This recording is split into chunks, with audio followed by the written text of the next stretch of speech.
ఇంకా కాంచన ఇద్దరు కలిసి విశాల్ని దాచిపెట్టారు కదా.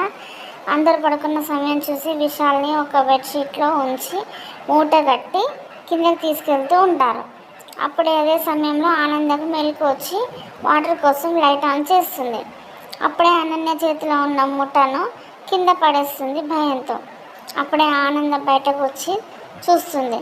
అందరు కూడా వస్తారు కిందకు. అప్పుడే ఆనంద వాళ్ళ అక్క అందరు వచ్చి ఆనంద ఏం జరిగింది అని అడిగితే, ఇప్పుడే ఆనంద ఈ టైంలో వీళ్ళు ఈ ముఠాని బయటకు ఎందుకు తీసుకెళ్తున్నారో ఎందుకో నాకు అర్థం కావట్లేదు అని చెప్పేసి అంటే, బట్టలు ఉతికేయడానికి కాంచన. దర్శన్ అదేంటో చూడు అని చెప్పి దర్శన్ వాళ్ళ నాన్న అడుగుతాడు. అప్పుడు అనన్య కాంచన ఇద్దరు షాక్ అవుతారు. దర్శన్ ముఠాను విప్పుతూ ఉంటాడు. మరి అందులో అస్సలు విశాల్ ఉన్నాడా లేడా? ఎందుకంటే లైట్ ఆన్ చేసేటప్పటికే పడి ఉన్న మూట ఆనంద వచ్చేసరికి సరిగ్గా నిండుగా అవుతుంది. బహుశా అందులో నిజంగానే బట్టలు ఉన్నాయా లేదా విశాల్ ఉన్నాడా? ఏం జరుగుతుందో రేపటి ఎపిసోడ్లో చూద్దాం. Thank you friends. Please subscribe my channel friend.